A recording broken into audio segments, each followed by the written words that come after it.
Bonjour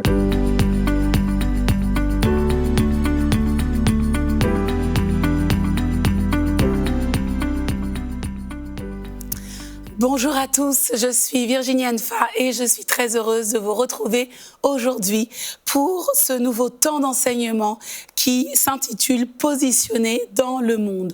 Comme je vous le partageais hier, ce que j'ai à cœur, c'est véritablement de m'adresser à tous les créatifs, à tous ceux qui servent et qui louent, qui adorent le Seigneur au travers d'un don, d'un talent artistique notamment, ou qui sont simplement des personnes créatives dans leur adoration. Que vous soyez danseur, que vous soyez chanteur, musicien, ou même peintre, ou même poète, vraiment, je voudrais que vous puissiez ouvrir vos cœurs à ce temps de partage que nous allons avoir. Je ne sais pas si vous avez vu, mais j'ai un t-shirt sur lequel il est écrit « Danser le cœur de Dieu au cœur du monde ».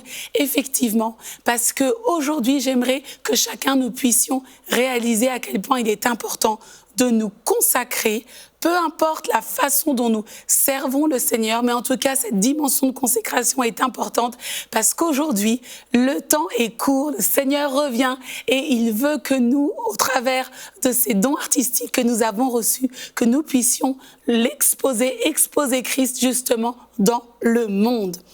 Bien. Alors, d'emblée, je voudrais que nous puissions parler d'une notion qui est très importante. Il y a souvent une confusion entre la dimension du don artistique et la dimension du ministère. Effectivement, les personnes elles-mêmes qui chantent, qui dansent, ou bien qui peignent, ou bien qui exercent en tout cas un don créatif, parfois ne savent pas véritablement comment se positionner dans le ministère. Est-ce qu'un artiste est un ministre de Dieu? Est-ce qu'il faut une consécration particulière, un entraînement particulier? En tout cas, c'est justement ces choses-là que j'aimerais voir avec vous. Alors, le don artistique et le ministère, ce sont deux choses différentes qui demandent dans les deux cas, une certaine consécration.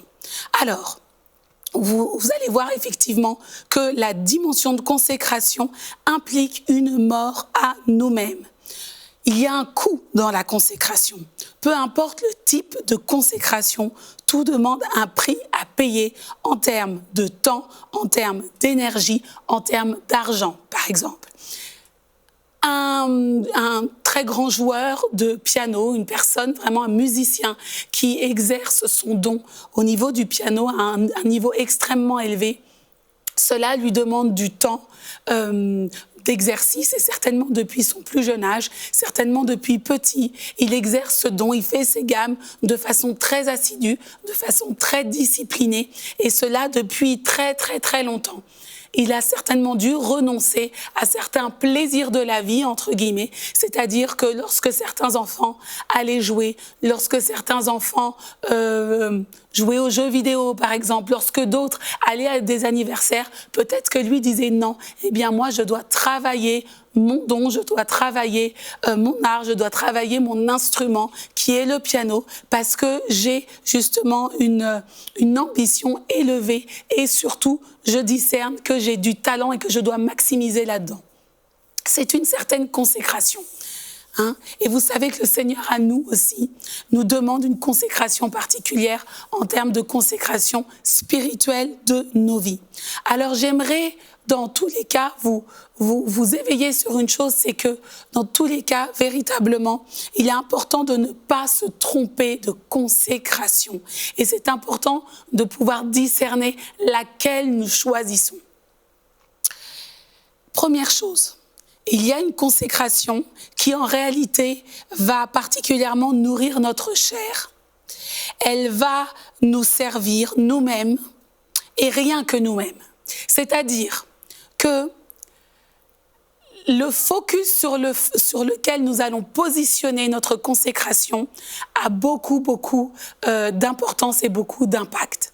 À partir du moment où vous choisissez de maximiser votre vie, maximiser votre énergie, maximiser vos capacités sur un seul et même focus, il s'agit d'une certaine consécration. Et si cette consécration, en réalité, ne va servir qu'à développer vos capacités à vous, afin que vous-même soyez vus, attention à ce type de consécration. Il y a aussi cette consécration qui est déclenchée par l'action de nos cœurs face au partage de Dieu. Dieu te dit, voilà, tu es mon enfant, je t'aime et je veux que tu me serves. J'ai déposé en toi le ministère du chant, par exemple. J'ai déposé en toi ce don merveilleux du chant et je souhaite vraiment que tu me serves. Toi, quelle va être ta réponse? Est-ce que ta réponse sera « Ok, parfait, donc j'ai reçu ce talent, ce don artistique merveilleux du chant, c'est quelque chose que j'ai reçu gratuitement, je vais vraiment m'y consacrer parce que ce don-là va pouvoir me permettre de briller, va pouvoir me permettre de devenir une grande chanteuse professionnelle et je pourrai travailler dans le monde entier au travers de ce don artistique merveilleux sur lequel je vais maximiser mon temps, mon énergie et mon argent, vraiment pour le faire grandir et le développer. Et merci Seigneur pour ça. Ou est-ce que ta réponse sera « Seigneur, merci pour ce don artistique que tu m'as donné, mais que veux-tu que je fasse maintenant avec lui ?» Et d'attendre la réponse de Dieu. Et certainement que la réponse de Dieu sera « Développe ce don, ce talent. » Mais attention, je veux aussi que tu te consacres, c'est-à-dire que ce n'est pas une consécration exclusive, uniquement sur l'aspect artistique. Mais c'est une consécration qui prend en considération la dimension artistique et la dimension spirituelle. En effet, le don artistique n'est pas plus grand que le ministère pour le Seigneur.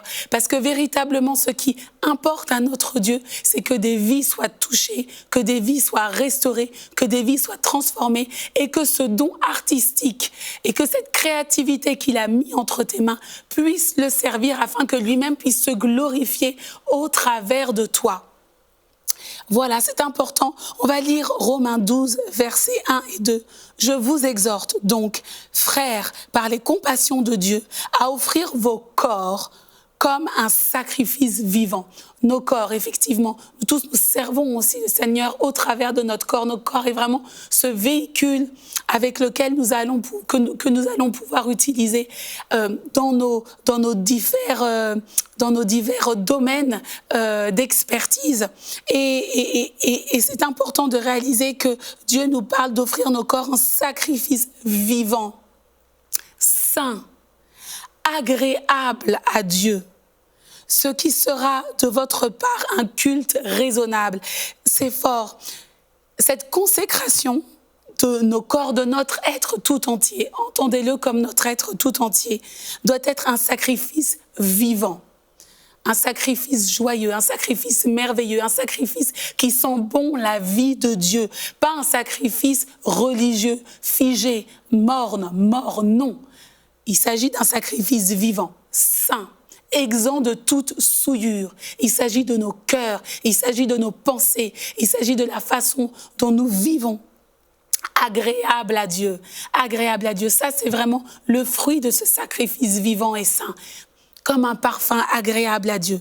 Et là, la parole nous dit que cela sera de notre part, un culte raisonnable. C'est-à-dire que c'est la base. Cette consécration, c'est tout juste la base qui convient d'offrir à notre Seigneur. Attention, ne vous conformez pas au siècle présent. Ça, c'est un conseil important. Ne vous conformez pas au siècle présent. Attention, par tout ce que l'on peut entendre, tu as reçu un don artistique formidable avec tout ce que tu sais faire, avec toute cette créativité que tu as reçue. C'est formidable, tu devrais faire telle chose, fais telle chose, fais telle chose, fais telle chose. Et la spirale infernale de la séduction peut commencer à simplement vous mettre à côté du plan exact de Dieu pour votre vie. Vous allez commencer à vous servir vous-même et à servir les attentes des hommes. Mais soyez transformés par le renouvellement de l'intelligence afin que vous discerniez quelle est la volonté de Dieu, ce qui est bon, agréable et parfait. mais soyez transformés par le renouvellement de l'intelligence. En effet, pour pouvoir discerner dans quel type de consécration nous souhaitons nous diriger, nous avons véritablement besoin d'être transformés par le renouvellement de l'intelligence, afin de pouvoir discerner quelle est la volonté de Dieu, pour comprendre ce qui est bon, ce qui est agréable et parfait. C'est important de comprendre que nous avons aussi notre part. Nous tous, les artistes, les créatifs, il faut réaliser qu'il y a beaucoup de tentations, il y a beaucoup de résistance parfois dans nos cœurs, parce que ce don, cet art que Dieu t'a donné, cette capacité créative que Dieu t'a donnée, elle peut te faire briller.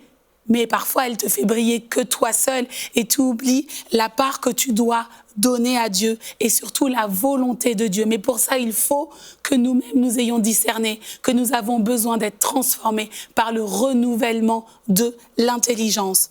J'aimerais simplement prendre un exemple. J'entends souvent des personnes qui me disent « Oh, mais avec le talent que tu as, en tout cas ça c'était au début de mon ministère de danse, mais avec le talent que tu as, cette capacité à exprimer des émotions, cette capacité à mimer, cette capacité à t'exprimer sur la musique, avec ça, dans le monde, t'irais loin.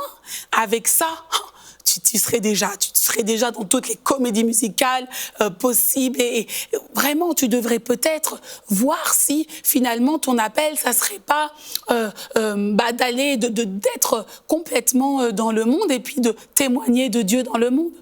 Je ne dis pas que c'est impossible. Je pense simplement que ça, c'est un appel bien particulier parce que Dieu aime que nous puissions être consacrés à lui. Et pour ça, il faut connaître, interroger Dieu sur Seigneur, quelle est ta volonté avec ce don, avec cette créativité, ces idées créatives que tu m'as données. Seigneur, quelle est ta volonté? Comment est-ce que cela doit pouvoir te servir? Comment est-ce que cela va pouvoir édifier d'autres? Comment est-ce que cela, l'Église pourra être vue? Bien. Je parlais justement de ce t-shirt « Danser le cœur de Dieu au cœur du monde ». Le don artistique, comprenez bien qu'il va vous permettre d'être visible sur la terre. Le don artistique, notamment consacré à l'Éternel, va vous permettre de manifester la culture du royaume. Lorsque je danse, lorsque je chante les louanges de l'Éternel, lorsque ma danse, lorsque mon chant, lorsque ma peinture parle de ce que Dieu peut faire, témoigne de Christ, je manifeste la culture du royaume et je témoigne. Notre don, lorsqu'il est notamment consacré à l'Éternel, il transcende les générations. Et ça, c'est une force magnifique. Les chants que nous chantons aujourd'hui, réalisez que bon nombre de ces chants-là ont été composés par des adorateurs il y a parfois des années. Mais nous sommes capables de les remettre au goût du jour et d'être encore touchés, nous, les nouvelles générations, par ces chants-là. Toi qui as peut-être reçu un don dans le design. Et si tu choisis de consacrer ton don à l'Éternel, de dire Seigneur, voici ce don-là, au travers de l'architecture des bâtiments que je vais pouvoir réaliser, au travers du design, au travers de la décoration intérieure, par exemple, que je vais pouvoir exercer, mais sous le conseil de ton esprit, par l'inspiration de ton esprit. Seigneur, que cela puisse vraiment transcender les générations et être un héritage pour les générations. Nous tous aujourd'hui, lorsque nous marchons dans nos villes, notamment en France, nous voyons que la France est marquée par l'architecture, notamment des arts chrétiens.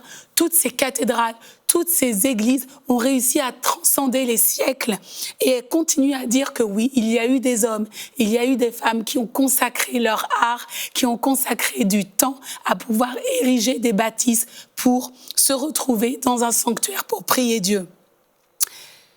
Le don artistique est notamment soumis à la volonté de Dieu, contrairement à ce que l'on peut penser, va aussi susciter de la richesse. Mais tout dépend du type de richesse dont nous parlons et surtout impliqué par le type de consécration.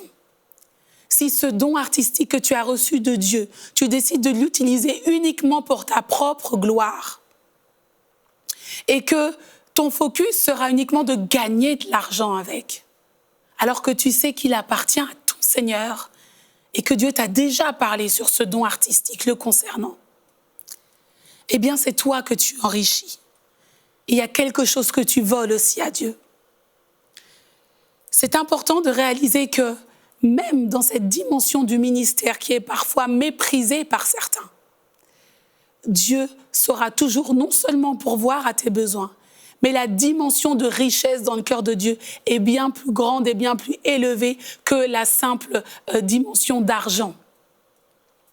Notre don artistique, notre créativité va pouvoir aussi laisser une trace. Et oui, Seigneur, je souhaite qu'il y ait une génération d'artistes consacrés, d'artisans consacrés à l'Éternel qui sauront laisser une trace d'histoire en histoire, au travers de l'histoire des peuples, marquer l'histoire, mais aussi transmettre un savoir.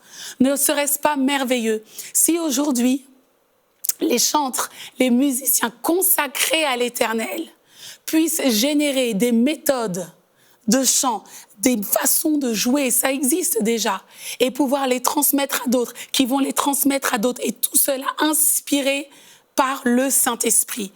Nous allons véritablement réussir à marquer les générations par les modes de fonctionnement chrétiens, par la façon de faire chrétienne, vraiment, et par cette marque du Seigneur de génération en génération. Alors, maintenant, c'est important de comprendre que Dieu ne nous veut pas simplement cacher dans nos églises, par exemple, ou cacher notre don sans savoir trop comment faire avec lui au fin fond de nous-mêmes. Non, Dieu maintenant, ou quand je dis maintenant, c'est-à-dire dans la saison dans laquelle nous sommes, et vraiment cette saison où nous sentons que Dieu a un zèle particulier à nous faire avancer, à exposer ses enfants, à pouvoir se révéler, parce qu'il revient bientôt, nous sommes vraiment dans les derniers temps. Il y a aussi une parole pour les créatifs, pour les adorateurs qui utilisent toute leur créativité justement dans sa présence. C'est que Dieu nous veut véritablement être visible dans le monde, danser le cœur de Dieu au cœur du monde et pas simplement danser dans l'église, par exemple. Alors, quand nous sommes positionnés dans le monde, nous sommes véritablement le sel de la terre, la lumière du monde. Nous sommes dans le monde, mais pas du monde. Et Dieu a un plan pour cela. Alors c'est important tout d'abord de se dire, mais Seigneur, comment est-ce que tout en étant consacré à toi, en voulant vraiment porter ce fruit dans cette dimension du ministère, maintenant, il faut que je puisse m'ouvrir au monde. Oui, Dieu veut que nous puissions avoir un cœur pour le monde. Et le Seigneur souhaite que nous puissions être vraiment une source de bénédiction au travers de notre louange, de notre adoration, au travers de tous ces arts que nous allons manifester pour l'Église.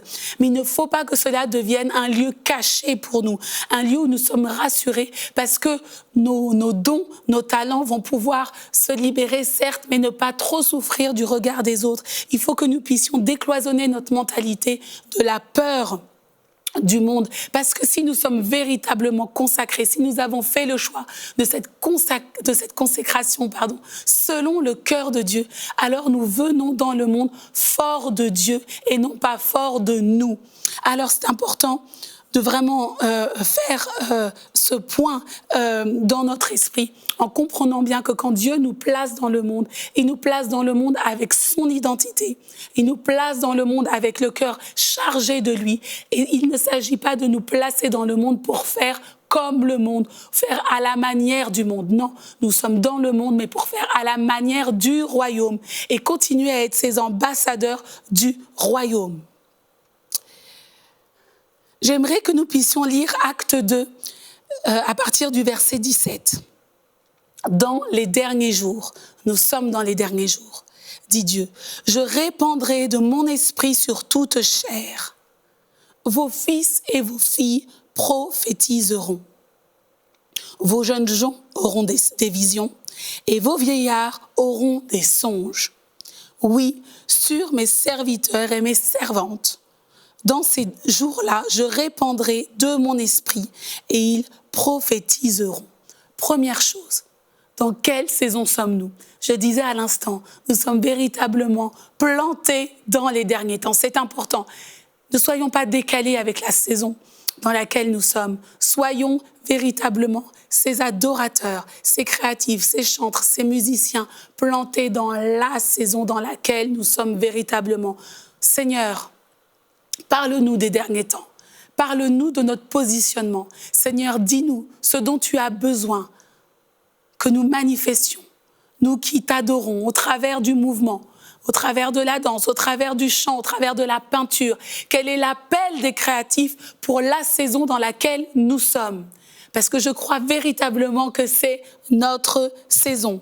En effet, il y a quelque chose d'important à comprendre, c'est que nous sommes dans une société où les gens ont accès à l'information. Nous entendons beaucoup de prédications. Nous avons accès à toutes ces choses et gloire à Dieu.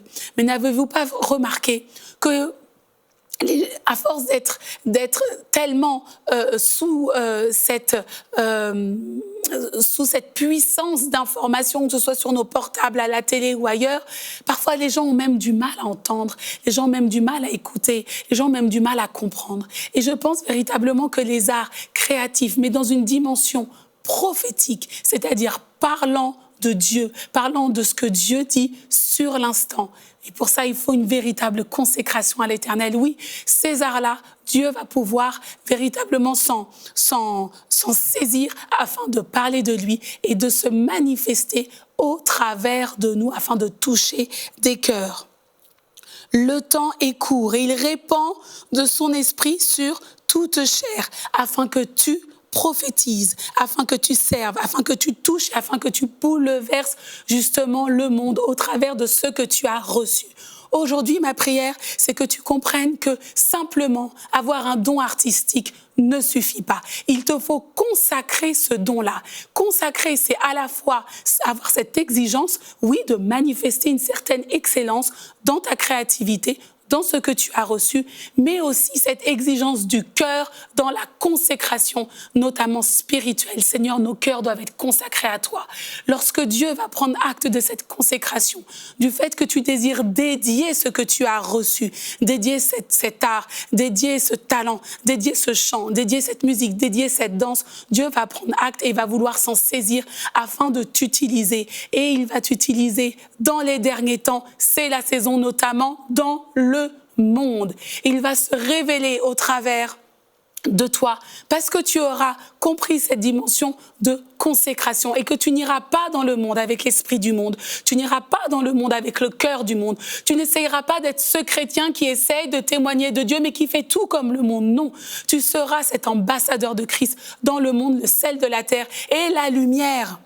Mais pour cela, il te faut accepter de recevoir justement son esprit, d'être rempli du Saint-Esprit. Et tant mieux, parce que c'est disponible, tant mieux, parce que c'est la saison dans laquelle nous sommes. C'est-à-dire qu'il te suffit de dire, oui Seigneur, c'est ce que je souhaite, c'est ce que je désire de tout mon cœur, Seigneur, d'être rempli de ton esprit. Si tu dois répandre de ton esprit sur quelqu'un, alors Seigneur, me voici. Et tu verras que ton art, ta créativité ne sera plus cloisonnée simplement au désir de te glorifier toi-même, de montrer ta belle voix, de montrer ta belle dextérité, de montrer ta belle danse. Mais cette fois-ci, ta danse, ton chant, ta musique, tout cela sera porté dans ton cœur avec le désir de parler de Christ dans le monde. Parler de Christ dans le monde, c'est véritablement prophétiser. Nous avons besoin de ton esprit, Seigneur. Oui, pour prophétiser, parler de ta part. Et lorsque le peuple ne peut plus rien entendre, lorsque les gens sont abreuvés d'informations, lorsque les gens ont fermé leur cœur, ont durci leur cœur, alors je crois véritablement que l'art prophétique, consacré à l'Éternel, rempli de l'inspiration et de la révélation de Christ, peut faire son entrée et peut faire la différence. J'aimerais qu'on puisse prendre 1 Corinthiens 12, les dons spirituels. À chacun, l'Esprit se manifeste d'une façon particulière. Nous avons chacun notre part en vue du bien commun. Toujours cette dimension d'unité. Chacun avec sa singularité, chacun avec sa spécificité, mais pour le bien commun. L'Esprit donne à l'un une parole de sagesse, À l'autre, le même esprit donne une parole de connaissance. L'un reçoit par l'esprit la foi d'une manière particulière. À un autre, par ce seul et même esprit, des dons de la grâce sous forme de guérison. À un autre, des actes miraculeux. À un autre, il est donné de prophétiser. Et à un autre, de distinguer entre les esprits. À l'un est donné de s'exprimer dans des langues inconnues. À un autre, d'interpréter ces langues. Mais tout cela est l'œuvre d'un seul et même esprit qui distribue son activité à chacun de manière particulière comme il veut. C'est important de comprendre que être placé dans le monde, dans les derniers temps, nous qui sommes appelés à être remplis du Saint-Esprit, à pouvoir recevoir ces dons, ces visions, parce que Dieu parle bien de toute une génération dans les derniers temps. Il est important de comprendre que même au travers de cette créativité que nous avons reçue, au travers de ces dons artistiques, Seigneur, nous devons aussi pouvoir manifester les dons spirituels. Alors ma prière, c'est que chacun, nous puissions nous positionner en disant que nous ne sommes pas des personnes morcelées, avec des consécrations ou des vies parallèles, un petit peu comme des personnes qui aurions deux vies. Alors là, je suis l'artiste et là, je suis le croyant. Là, je me consacre au don qui va parler de moi et là, j'aime l'Éternel. Non, Seigneur, que nous puissions être réunifiés en nous-mêmes et véritablement au clair là-dessus, avec ce que nous avons reçu. Et oui, Dieu aime les créatifs. Dieu aime ceux qu'il adore au travers des dons artistiques. Et comme je disais, c'est le temps pour nous de réveiller ces choses-là. Et c'est aussi le temps à l'Église de faire place à cette dimension-là. Mais nous devons porter véritablement du fruit. Et Seigneur, je prie qu'au travers de notre danse, une parole de sagesse puisse sortir. Oui, lorsque je danse, au moment où je danse, j'attire la présence de Dieu. Lorsque tu chantes, lorsque tu joues, tu attires la présence de Dieu et ton cœur, ce n'est pas simplement « Seigneur, fais que je joue bien, Seigneur, fais que je danse bien », c'est « Seigneur, remplis-moi assez afin que ce que tu es puisse se manifester ». Tu peux chanter, t'arrêter au travers de ton chant, donner une parole de sagesse, donner une parole de connaissance. Pendant que tu es en train de jouer du piano ou que pendant que tu es en train de taper sur ta batterie, quelque chose peut se produire. Quelqu'un peut être délivré, quelqu'un peut être guéri. Lorsque tu danses, tu es en train de danser, tu attires la présence de Dieu.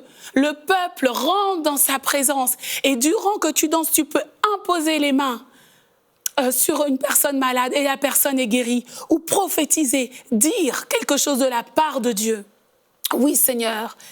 Aujourd'hui, j'aimerais simplement prier pour vous tous qui sentez que vous avez reçu un don particulier, quelque chose qui vous distingue, quelque chose qui vous fait briller, notamment dans le domaine créatif, et que vous sentez dans votre cœur qu'il est temps de le dédier, de le dédicacer au Seigneur, mais plus encore. Seigneur, au nom de Jésus, Seigneur, je te prie, parce que le temps est court. Seigneur, tu reviens bientôt. Et Seigneur, aujourd'hui, tu veux lever, ramener à la vie, Seigneur. Seigneur, les dons, toute la créativité, les capacités que tu as données à tes enfants, afin que tout ce qui est en nous, tout ce que nous avons reçu, puisse parler de toi, puisse t'exposer, Seigneur. Seigneur, nous savons que c'est le temps aussi de sortir, pas seulement d'être dans l'église cachée et de garder en nous-mêmes cette satisfaction de pouvoir te servir entre les quatre murs. Mais Seigneur, tu nous positionnes dans le monde, non pas avec l'esprit du monde, pas la façon du monde, mais avec toi, Seigneur. Soyez bénis dans le nom de Jésus.